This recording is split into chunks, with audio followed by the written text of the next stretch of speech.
معذوروں کے حقوق اور معاشرے کی ذمہ داریوں پہ بات کریں گے۔ اچھا بات یہ ناظرین کہ معذوری ذہنی بھی ہو سکتی ہے، جسمانی بھی، پیدائشی بھی ہو سکتی ہے اور حادثاتی بھی۔ ورلڈ ہیلتھ آرگنائزیشن کی رپورٹ کے مطابق اس وقت پاکستان میں کل آبادی کا تقریباً 10% معذور افراد پر مشتمل ہے، جنہیں میں معذور نہیں کہتا ناظرین، میں انہیں خصوصی افراد کہتا ہوں، جبکہ دنیا بھر میں ان کا تناسب تقریباً 10% ہے۔ اقوام متحدہ کے اعداد و شمار کے مطابق اس وقت دنیا بھر میں 650 ملین خصوصی افراد ہیں، لیکن یہ ایک المیہ ہے ناظرین کہ خصوصی افراد کو ہمارے معاشرے میں، خاص طور پر پاکستانی معاشرے میں، ایک بوجھ سمجھا جاتا ہے۔ انسان کا یہ پورا کا پورا وجود، بہت غور طلب بات کرنے جا رہا ہوں ناظرین کہ جو پورا کا پورا ہمارا وجود ہے نا، اس جسم کے اندر جڑا ہوا ایک ایک پرزہ جو ہے، سب کا سب خالق و مالک کی عطا ہے۔ وہ جسے چاہے اس دنیا میں مکمل بھیجے اور جسے چاہے نامکمل بھیجے، جسے چاہے مکمل بھیج کر نامکمل کر دے اور جسے چاہے نامکمل بھیج کر مکمل کر دے، یہ سب اسی کا اختیار ہے ناظرین۔ انسان کا جسم کیا ہے؟ فقط ایک لمحے کی مار ہے صاحب، لیکن انسان کو کیا معلوم کہ اس کے رب کی مشیت اس کے لیے کیا ہے، یعنی آج کا صحت مند کل کا معذور بھی ہو سکتا ہے۔ جسم مکمل ہے ناظرین تو شکر کی منزل ہے، اور جسم نامکمل ہے تو صبر کا مقام ہے، مگر کسی بھی شخص کو یا کسی بھی عورت کو یہ حق حاصل نہیں ہے کہ وہ ان خصوصی افراد کو جو دنیا میں معذور آئے یا کسی بھی وجہ سے معذور ہو گئے، ان کا مذاق اڑائیں، ان پر آوازیں کسیں یا ان کو حقارت کی نگاہ سے دیکھیں، ان کو خود سے کمتر سمجھیں، ان پر، ان کے والدین پر اللہ کی طرف سے عذاب کے آنے کا فتویٰ لگائیں معاذ اللہ۔ آج کل یہ بھی ہوتا ہے ناظرین، سورہ حجرات سے آواز آتی ہے کہ اے ایمان والوں، کوئی قوم کسی قوم کا مذاق نہ اڑائے، ممکن ہے وہ لوگ ان تمسخر کرنے والوں سے بہتر ہوں، اور نہ عورتیں ہی دوسری عورتوں کا مذاق اڑائیں، ممکن ہے وہ عورتیں ان مذاق اڑانے والی عورتوں سے بہتر ہوں، اور نہ آپس میں تانا زنی اور الزام تراشی کیا کرو، اور نہ ایک دوسرے کے برے نام رکھا کرو۔ ناظرین کرام، خصوصی افراد کو سرکار علیہ السلام نے ایک خاص مقام، ایک خاص مرتبہ، ایک خاص پریویلیج عطا کی۔ ایون خلفائے راشدین کے ادوار میں خصوصی افراد کے لیے خاص مراد اور ایک خاص ڈگنیٹی، ایک خاص مقام اور مرتبہ تھا۔ آپ اٹھا لیجئے جناب، چاروں خلفائے راشدین کو وہ ایک خاص پروٹوکول دیا کرتے تھے ان تمام افراد کو جو خصوصی افراد تھے۔ یہ تحقیق ہے ناظرین کہ خصوصی افراد میں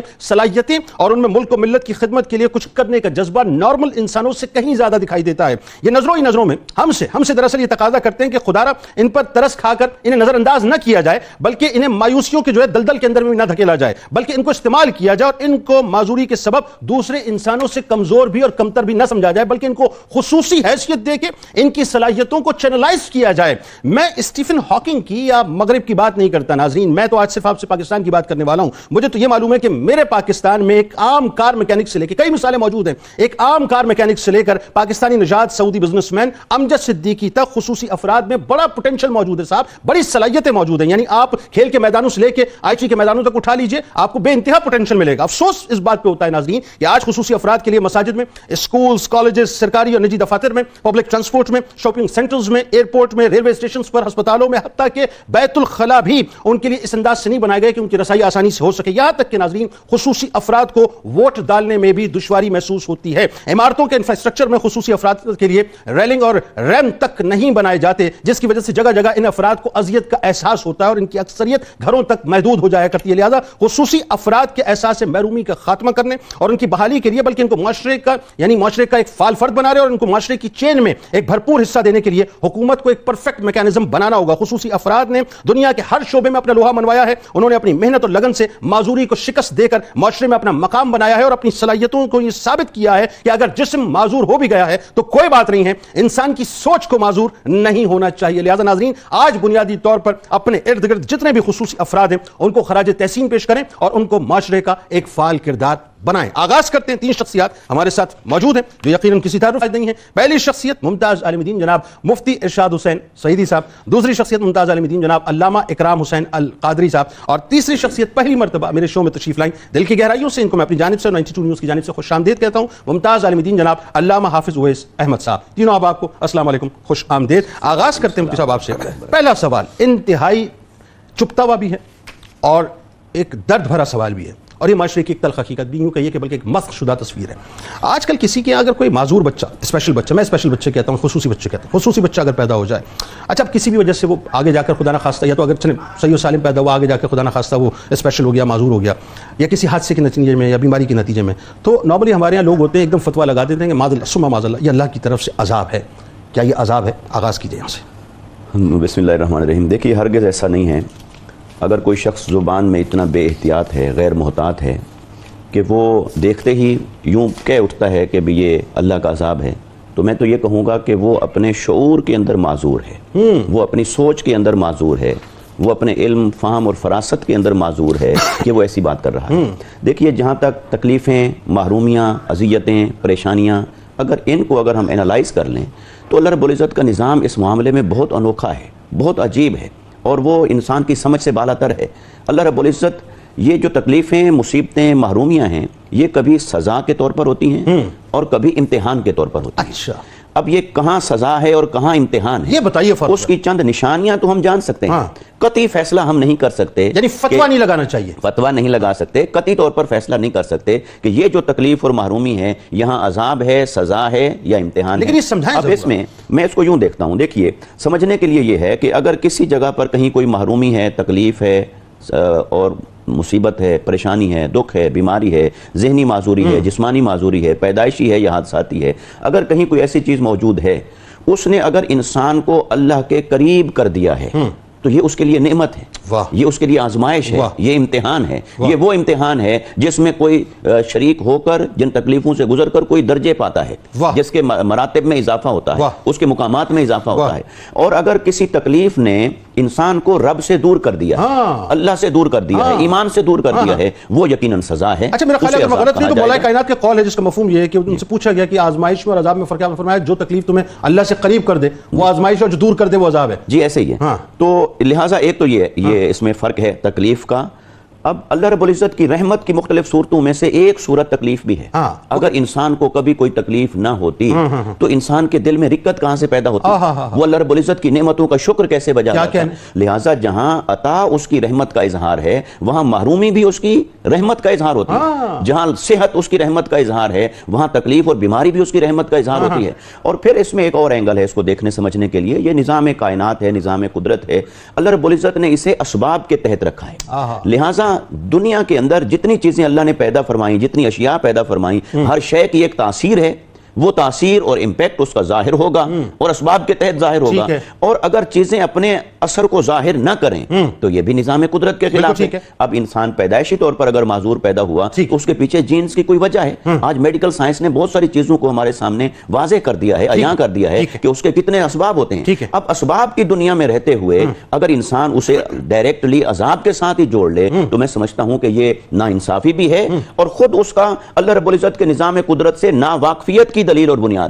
اللہ رب العزت نے ارشاد فرمایا قرآن مجید کے اندر سورہ البقرہ کی آیت نمبر 155 ہے. فرمایا وَلَنَبْلُوَنَّكُمْ بِشَيْءٍ مِّنَ الْخَوْفِ وَالْجُوعِ وَنَقْصٍ مِّنَ الْأَمْوَالِ وَالْأَنفُسِ وَالثَّمَرَاتِ وَبَشِّرِ الصَّابِرِينَ. فرمایا ہم ضرور تمہیں آزمائیں گے 5 چیزوں سے. خوف ہوگا، بھوک ہوگی، پیاس ہوگی، مال کا نقصان، جان کا نقصان، پھلوں کا نقصان، گھاٹا ہوگا کبھی معاشی اعتبار سے، کبھی معاشرتی اعتبار سے، کبھی جسمانی اعتبار سے. تو وہ جو کمزوری ہے اس کمزوری کے بدلے میں اللہ نے اپنی بارگاہ سے کیا عطا کرنا ہے یہ آپ کی اور میری نظروں سے اوجھل ہے. اچھا، وبشر الصابرین اس کے آگے فرمایا کہ صبر کرنے والوں کو بشارت دے دیجئے. اب جنہوں نے ان تکلیفوں پر صبر کیا وہ اللہ کی بارگاہ سے بشارت کے مستحق ہیں. جنہوں نے ان محرومیوں کو اللہ کی رضا کے لیے قبول کیا تو وہ تو اللہ کی بارگاہ سے اجر کے مستحق ہیں. لیکن میں اس کو ایک دوسرے اینگل سے دیکھتا ہوں. یہ تو ایک تو وہ شخص ہے جو کسی محرومی کا شکار ہے، جو کسی کمزوری کا شکار ہے، وہ تو صبر کرے گا اور اجر کا مستحق ہے. لیکن یہ کیا معاشرے کے لیے آزمائش نہیں ہے؟ دیکھنے والوں کے لیے آزمائش نہیں ہے کہ آپ ان کے ساتھ کیسے ڈیل کرتے ہیں، آپ ان کے ساتھ کیسے ٹریٹ کرتے ہیں. اگر آپ کے سامنے ایک نابینا شخص ہے اور اللہ نے آپ کو بینائی عطا کی تو اسے دیکھ کر کیا آپ اللہ کے حضور سجدہ شکر بجا رہے ہیں؟ کیا آپ نے اس نابینا کو دیکھ کر پھر اس کی مدد کرنے کے لیے آگے قدم بڑھایا؟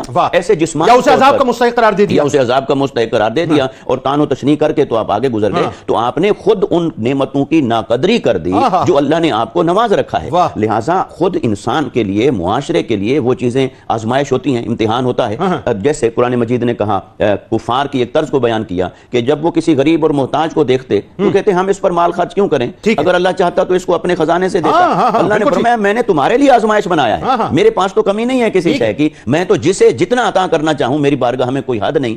مگر یہ کہ کسی کو محروم رکھا ہے تو وہ تمہارے لیے آزمائش بنایا ہے کہ تم اس کے ساتھ کیسے بیہیو کرتے. میں نے کئی لوگوں کو دیکھا، چونکہ بات نکل آئی تو یہ بات بھی ساتھ ساتھ چلی جانی چاہیے کہ ایک تو وہ خصوصی افراد کی بات ہے. اسی کے ساتھ ساتھ بہت سے ایسے لوگ جو سیویئر بیماریوں میں مبتلا ہو جاتے ہیں اور پھر مفلوج ہو جاتے ہیں, مثال کے طور پہ فالج ہو گیا اور منہ ٹیڑھا ہو گیا, مطلب منہ سے تھوک بہ رہا ہے, تو لوگ ان کو بھی دیکھ کے کہتے ہیں دیکھو یار اللہ نے معاذ اللہ کیسا بنا دیا ہے کہ مطلب اب تو چہرے بھی ٹیڑھے ہو گئے ہیں, مطلب بات بھی صحیح نہیں کر پاتے, الفاظ بھی نہیں نکلتے, یا کوئی اگر کینسر میں تڑپ تڑپ کے مر رہا ہے یا ہیپیٹائٹس میں تڑپ تڑپ کے مر رہا ہے اس پر ہم فتوے لگا دیتے ہیں. تو بات تو وہی آ گئی کہ ہمیں ہر طرح سے اللہ سے خوف کرنا چاہیے, یہی وائرس ہمارے بھی جسم میں پینیٹریٹ کر سکتا ہے. بالکل ہو سکتا ہے. اور دیکھیے ایک حدیث پاک ہے, اللہ رب العزت قیامت کے دن سب سے پہلے نوازنے کے لیے, انعام و اکرام عطا کرنے کے لیے اہل بلا کو بلائے گا. اہل بلا کا مطلب ہے جو کسی تکلیف میں مبتلا رہے, اس میں یہ خصوصی افراد بھی یا کسی تکلیف میں مبتلا رہے, ان کو بلائے گا اور ان کو نوازے گا. جب تو حشر کے میدان میں وہ تمام لوگ جنہوں نے زندگیاں صحیح سالم گزاری ہوں گی, جو کسی مشکل کا شکار نہیں ہوئے ہوں گے, وہ اس دن رشک کریں گے اور کہیں گے کاش ہم نے بھی دنیا میں کچھ محرومیاں, کچھ دکھ, کچھ تکلیفیں, بیماریاں دیکھی ہوتی تاکہ آج ہم یوں اللہ کے انعام و اکرام کے مستحق ہو جاتے. سبحان اللہ. بات آگے بڑھاتے ہیں. کیا کمال ابتدا ہے. اور میں بس کیا آپ کو بتاؤں, اس وقت میری کیفیت ہی بڑی دوسری ہو گئی, کیونکہ وہ سارے بچے بچیاں, وہ نوجوان اس وقت سمجھ لیں ایسے نگاہوں کے سامنے گھوم رہے ہیں, جو ویل چیئر پہ ہوتے ہیں, جو ظاہر لاٹھی لے کے چلتے ہیں.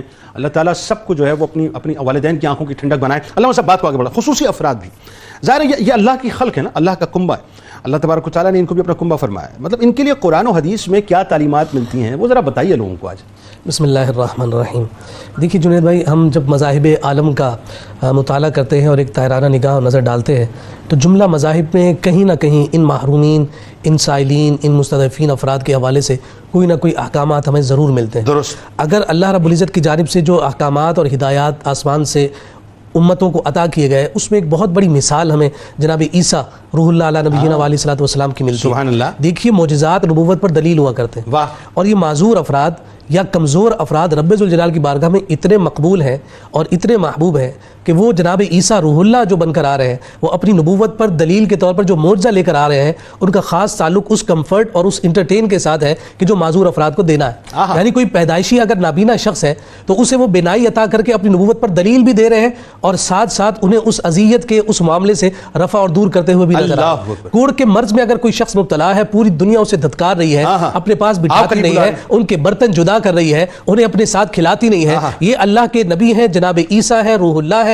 وہ ان کے قریب بھی جاتے ہیں, ان کے جسم پر ہاتھ بھی پھیرتے ہیں, انہیں شفایاب بھی کرتے ہیں. گویا کہ یہ انداز ہمیں بتاتا ہے کہ اللہ رب العزت نے اس انسانیت کو ان معذور افراد کے ساتھ جو حسن سلوک کا معاملہ فرمایا عطا کیا, وہ ان نبیوں کے ساتھ بھی اسی طرح سے متصف ہے. پھر اس کے بعد جب دین کامل, دین اسلام, قرآن مجید, فرقان حمید اور حضور علیہ السلام کی احادیث اور حضور کی سنت کی صورت میں ہمارے سامنے نظر آتا ہے, تو پھر یہ بات طے ہو جاتی ہے کہ ان معذوروں, ان سائلین, ان کمزور اور ان ناتواں افراد کے حوالے سے قرآن جو ہمیں ہدایات جاری کرتا ہے, مصطفیٰ کریم صلی اللہ علیہ وسلم کی جو فرامین ہمارے سامنے نظر آتے ہیں, وہ ایسے بے مثل اور بے مثال ہے کہ انسان حیرت میں مبتلا ہو جاتا ہے کہ اللہ رب العزت نے ہی پیدا کیا اور پھر ان کی اس آزمائش کو رفع کرنے کے لیے لوگوں کو تعلیمات کس خوبصورت انداز میں دی. جیسے مفتی صاحب نے فرمایا کہ ہمارے لیے آزمائش ہے کہ ہم ان لوگوں کو ٹریٹ کیسے کرتے ہیں, ان کے ساتھ بیہیو کیسے کرتے ہیں. اب آپ ذرا یہ دیکھیے کہ یہ جو جہاد ہے جسے 5 بنیادی ارکان کے بعد 6واں رکن قرار دیا جاتا ہے, اتنا بڑا درجہ اور مقام ہے.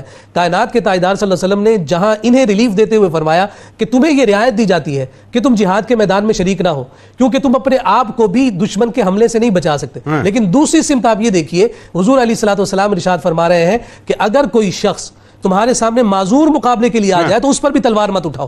دشمن کی جانب سے بھی اگر کوئی معذور ہے تو تلوار کو روکنے کا حکم دیا جائے. اب آپ پھر ذرا اس کی جانب دیکھیے کہ جنہیں بھائی پیچھے چھوڑ کر جایا جا رہا ہے, ان کے بارے میں حکم آ رہا ہے. قرآن کہہ رہا ہے لیس علی الاعمى حرج ولا علی الاعرج حرج ولا علی المریض حرج. فرمایا کہ جو نابینا ہیں, جو لنگڑے لولے ہیں, یا کسی مرض کے مبتلا ہونے کی وجہ سے جہاد میں نہیں, ان پر کوئی گناہ نہیں ہے کہ وہ اپنے بہن بھائیوں کے گھر, رشتہ داروں کے گھروں سے جا کر ان سے کھانا لے لیں اور کھانا کھا لیں. یہ ان کے جانب سے ایک رعایت دی گئی. پھر آپ ذرا یہ دیکھیے کہ میں وہ عرض کرنا چاہتا ہوں, حضرت جناب سیدنا عمر فاروق رضی اللہ تعالیٰ عنہ کا دور خلافت ہے. ایک شخص کو آپ نے دیکھا کہ وہ بائیں ہاتھ سے کھا رہا ہے. جناب عمر فاروق رضی اللہ تعالیٰ عنہ قریب گیا, فرمایا کہ اللہ کے بندے تو سیدھے ہاتھ سے کیوں نہیں کھاتا؟ تو اس نے جواب میں کہا کہ میرا سیدھا ہاتھ مشغول ہے. آپ چل دیے. پھر ایک موقع پر دوبارہ دیکھا تو وہ الٹے ہاتھ سے کھا رہا ہے. فرمایا کہ سیدھے ہاتھ سے کیوں نہیں کھاتا؟ اس نے وہی جواب دیا. جب تیسری دفعہ یہ معاملہ آیا تو اس نے جواب میں کہا کہ میں سیدھے ہاتھ سے اس لیے نہیں کھاتا کہ وہ موتا کی جنگ میں لڑ رہا تھا تو میرا جو جسم ہے، میرا جو ہاتھ ہے وہ کٹ گیا تھا، اس لیے میں سیدھے ہاتھ سے نہیں کھا پاتا، الٹے ہاتھ سے کھاتا ہوں۔ وہی عمر فاروق رضی اللہ تعالیٰ عنہ ہے، 22.5 لاکھ مربع میل پر حکمرانی کرنے والے ہیں، اس کے ساتھ زمین پر بیٹھ گئے اور آنکھوں میں آنسو ہیں، اور اس سے کہتے ہیں تمہارے کپڑے کون دھوتا ہے، تمہارے لیے کھانا کون پکاتا ہے، تمہاری ضروریات کیسے پوری ہوتی ہے کہ تمہارے پاس سیدھا ہاتھ نہیں ہے۔ پھر حضرت عمر فاروق رضی اللہ تعالیٰ عنہ نے بطور خاص اس کے لیے خادم مقرر فرمایا کہ جو اس کی جملہ جو ضروریات ہے زندگی کی انہیں پوری کرتا۔ اچھا، قرآن کے حوالے سے بھی ذرا بتائیے، قرآن کیا کہتا ہے ان کمزوروں کے لیے، ان معذوروں کے لیے؟ جیسا کہ یہ آیت میں نے آپ کے سامنے عرض کی ہے، اس میں انہیں رعایت دی گئی۔ پھر دوسرے مقام پر جب مومنین کی صفات کو ذکر فرمایا ہے، وہاں پر ذکر کیا وفی اموالہم حق للسائل والمحروم، کہ اللہ رب العزت کے مقربین اور رب ذوالجلال کی بارگاہ میں مقبول اور پسندیدہ لوگ وہ ہیں، فرمایا کہ انہوں نے اپنے مال میں سائلین اور محروم لوگوں کا حق رکھا ہوا، یعنی وہ جب بھی کبھی خرچ کرتے ہیں یا ان کے اس مال کے ذریعے سے کسی کو نفع پہنچتا ہے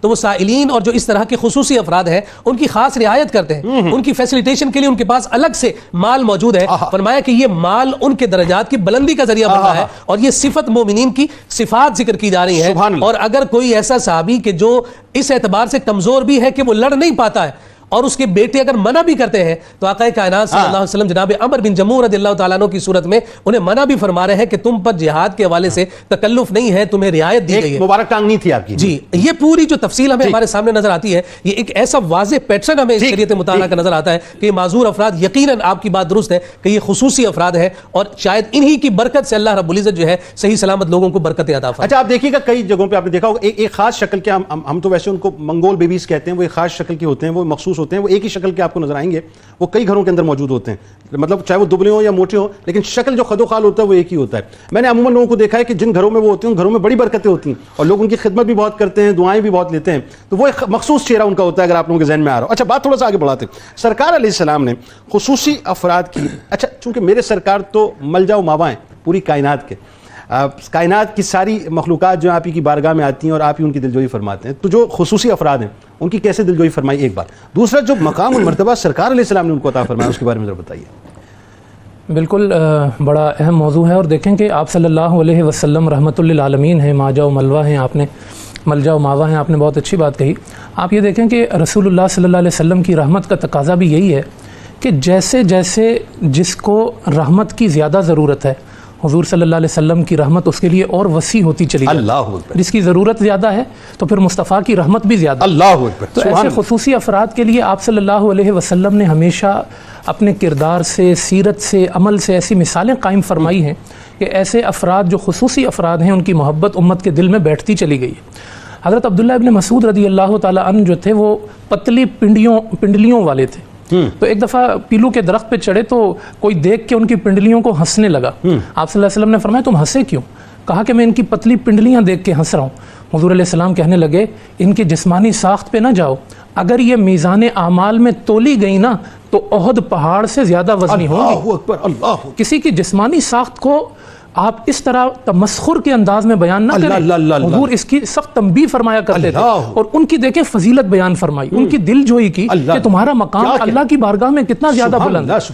آپ دیکھیں کہ قرآن کریم نے یہی جذبہ جو ہے نا جو خصوصی افراد کے لیے ہے وہ اس میں موٹیویٹ کیا ہے۔ جیسے آیت کریمہ پڑھی گئی نا، لیس علی الاعمی حرج ولا علی الاعرج حرج ولا علی المریض حرج، یہ آیت جنید بھائی سورہ فتح میں بھی ہے، سورہ نور میں بھی ہے۔ میں غور کر رہا تھا دونوں مقام پہ، آرج جو لنگڑا ہے، ٹانگ سے معذور ہے، اس کے لیے الگ حرج، مریض کے لیے الگ حرج، اور اعمیٰ یعنی نابینا کے لیے الگ حرج کا لفظ۔ یعنی قرآن کا اسلوب اختصار کا ہے، لیکن ہر ایک کے لیے الگ الگ حرج کا لفظ یہ بتا رہا ہے کہ اللہ پاک خصوصی افراد پر خصوصی توجہ، کیا جملہ ہے، کیا جملہ، خصوصی افراد پر خصوصی توجہ ہے رب کائنات کی۔ تو یہ رسول اللہ صلی اللہ علیہ وسلم کا معاشرہ۔ عبداللہ بن ام مکتوم رضی اللہ تعالیٰ عنہ، اس کے بارے میں بھی بتائیے۔ عبداللہ ابن ام مکتوم رضی اللہ تعالیٰ عنہ ابتدائے اسلام میں مسلمان ہوئے ہیں، بارگاہ رسالت میں، آنکھوں سے نابینا ہیں۔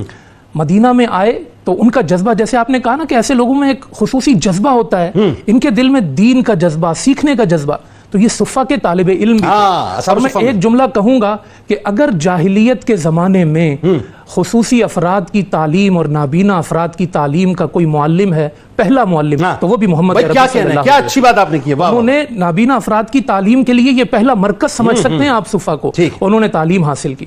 اور دیکھیں کہ ان کا جذبہ بڑھانے کا حضور علیہ السلام کا معاملہ کہ 13 مرتبہ مدینہ میں حضور جب مدینہ سے نکلے ہیں تو عبداللہ ابن ام مکتوم کو اپنا نائب بنا کے اللہ اکبر. ایک جملہ قطع کلام کی معذرت، آپ کی بات سے ذہن میں آ گیا کہ یہ کیسے معلم اعظم آج دنیا ریسرچ کرنے کے بعد جو ہے وہ اپنا امپریشنز اور ہاتھوں کے لمس جو ہے ان کو پڑھوا رہی ہے جو دیکھ نہیں پاتے. سرکار علیہ السلام نے کوئی لمس نہیں دیا، صرف نگاہ کرم تھی اور ان کو پڑھانا شروع کر دیا. سبحان اللہ.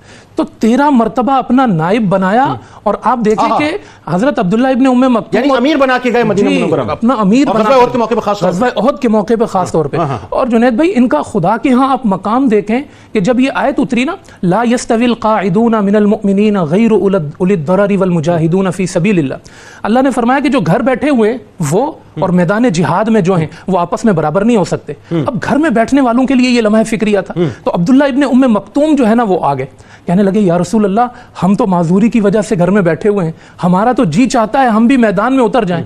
اس موقع پر جب پہلے وہی اتری تھی تو اولی الضرر معذور لوگوں کا ذکر نہیں تھا، لیکن پھر رب کائنات نے اس آیت کو دوبارہ اتارا اللہ اور عبداللہ ابن ام مکتوم کے لیے کہ ہاں جو خاص طور پہ معذور لوگ ہیں وہ اس میں استثناء یعنی ہیں. اتنا بڑا مقام نابینا افراد کو اور معذور آپ دیکھیں نا معذوری میں خصوصی افراد کو اللہ نے عطا. اللہ. اچھا ایک اور بات بتائیے، غزوہ تبوک کا موقع ہے وہ ذرا بتائیے کیا واقعہ تھا؟ سرکار علیہ السلام نے غزوہ تبوک میں ایک اعلان فرمایا تھا خاص طور پر خصوصی افراد کے. ہاں غزوہ تبوک سے واپسی پر آپ صلی اللہ علیہ وسلم نے یہ ارشاد فرمایا، کہا کہ بھئی دیکھو کسی کے ذہن میں آ سکتا ہے کہ یہ لوگ گھر میں بیٹھے ہوئے ہیں تو ہم سے پیچھے رہ گئے. فرمایا یہ یاد رکھنا حبسہم العذر، ان کو عذر نے روکا ہے، لیکن یاد رکھو تم جو میدان جہاد میں قدم اٹھاتے ہو ہر قدم کا ثواب ان کو بھی مل رہا ہے. خصوصی افراد کو بھی مل رہا ہے. کیوں؟ اس لیے کہ وہ جسم سے تو تمہارے ساتھ شامل نہیں ہے مگر اپنی نیتوں کے ساتھ تمہارے ساتھ شامل. ایک اور بات وقفے پہ جانا ہے مجھے، وہ بھی بتا دیجیے. وہ ایک صحابی تھے نا جو مطلب اس اعتبار مطلب آنکھوں سے دیکھ نہیں سکتے تھے، تو وہ جب وہ کاروبار کرتے تھے تو سرکار علیہ السلام نے خاص معاملہ ان کے لیے فرمایا. آپ صلی اللہ علیہ وسلم نے دیکھا، وہ کہنے لگے یا رسول اللہ آنکھوں میں بینائی میں کمی ہے اور ذہن میں بھی تھوڑا سا فیصلہ کرنے میں مشکل ہوتی ہے، کاروبار میں دھوکہ کھا جاتا ہے، تجارت میں نقصان اٹھاتا ہوں. آپ صلی اللہ علیہ وسلم نے جو تجارت کی خاص ٹرم ہے جس کو خیار شرط کہتے ہیں، آپ صلی اللہ علیہ وسلم نے کہا کہ تمہارے لیے یہ رعایت ہے کہ 3 دن تک بیچنے والے کے لیے بھی خریدنے والے کے لیے بھی کہ وہ یہ کنڈیشن لگا دے کہ اگر کوئی ایسا معاملہ ہوا تو ہم بعد میں اس بے کو 3 دن کے بعد کمپلیٹ کریں گے. اس سودے خیار شرط کیا ہے؟ خیار شرط یعنی 3 دن تک آپ کو اختیار ہے. آپ کوئی چیز خرید کے گھر چلے جائیں، 3 دن کے بعد کنفرم کریں، اس میں کوئی آپ کا یعنی خصوصی افراد میں جو آنکھوں سے دیکھ نہیں پاتے ان کے لیے تمام افراد کے لیے رعایت کا سبب وہ بنے. رعایت کا سبب وہ کیا کہنے. اور حضرت عتبان بن مالک رضی اللہ تعالیٰ نابینا صحابی ہیں، تو وہ حضور سے کہنے لگے یا رسول اللہ آپ میرے گھر میں آئیں تاکہ نماز پڑھیں، جہاں آپ سجدہ کریں میں وہاں سجدہ کروں. حضور حضرت ابو بکر کو لے کے پہنچ گئے ایک دن فجر کے بعد، کہا آج ہم تمہارے گھر پہ نماز پڑھیں گے. یعنی حضور اتنی محبت فرماتے تھے. حضرت عتبان بن مالک کہتے ہیں پھر میں وہاں سجدے کرتا تھا جہاں مصطفیٰ سجدے. بات یہ ہے کہ تعلق ناظرین یہاں سے نہیں ہے، تعلق یہاں سے نہیں ہے، تعلق یہاں سے ہے، اور یہیں سے آپ جو ہے خصوصی افراد سے خصوصی تعلق رکھیں. پتہ نہیں کس کی دعا سے یہ خصوصی نشریات ہماری ہیں. بات ناظرین کہ پاکستان میں خصوصی افراد کی فلاح و بہبود سے متعلق صرف ایک disable persons employment and rehabilitation ordinance 1981 موجود ہے جس میں خصوصی افراد کے لیے نوکریوں میں 2% کا کوٹا متعین تھا. اس کے علاوہ علاج کی مفت سہولتیں اور خصوصی افراد کے بچوں کی سرکاری اداروں میں 75% جبکہ پرائیویٹ اداروں میں 50% فیس کی معافی اور روزگار کی یقینی فراہمی بھی اس قانون کا حصہ ہے. مگر اس کے باوجود ناظرین اب میں بڑی تلخ باتیں کچھ آپ سے کرنا چاہتا ہوں، آج ذرا اس کو توجہ سے سنیے گا کہ اس کے باوجود اکثر خصوصی افراد کو اپنے حقوق کے حصول کے لیے اب بھی احتجاج کا راستہ اختیار کرنا پڑتا ہے. ان افراد کو بھی مذکورہ آرڈیننس میں ناظرین خاصی خامیاں بھی ہیں، کمزوریاں بھی ہیں جس کو رفع کرنے کی بے انتہا ضرورت ہے. موجودہ یعنی دور جو ہے جو سسٹم ہے ناظرین اس کے اندر نعرے تو بہت ہے، دعوے تو بہت ہے، کام بہت کم ہے. 30 جون 2019 کو سپریم کورٹ نے معذور افراد کے لیے سرکاری اداروں کے علاوہ نجی شعبوں میں بھی ملازمت کا کوٹا فعال کرنے کی ہدایت کی تھی. جسٹس شیخ عظمت سعید کی سربراہی میں 3 رکنی بینچ نے خصوصی افراد کے حقوق سے متعلق مقدمے میں حکم بھی جاری کیا تھا. ڈان میں شائع رپورٹ کے مطابق اس سے قبل عدالت نے حکومتی حکام کو خصوصی افراد کے لیے ملازمت میں 3% کوٹے پر عمل درآمد کو یقینی بنانے کے لیے خصوصی ایکشن پلان مرتب کرنے کی ہدایت بھی دی تھی. ایک عام تخمیے کے مطابق ناظرین پاکستان کی آبادی کا تقریباً 5 سے 10% حصہ جو ہے وہ خصوصی افراد پر مشتمل ہے. 2002 میں خصوصی افراد کے لیے ایک اور نیشنل پالیسی بنائی گئی. 2006 میں نیشنل پلان آف ایکشن برائے خصوصی افراد متعارف کرایا گیا جس کے تحت پورے معاشرے کو معذور دوست بنانے کی بات کی گئی تھی اور اس پلان کے تحت عمارتوں، مساجد، پبلک مقامات پر معذور افراد کے لیے خصوصی سہولتیں جو ہیں فراہم کرنے کا منصوبہ بنایا گیا تھا. لیکن اس پلان پر جزوی طور پر عمل ہوا.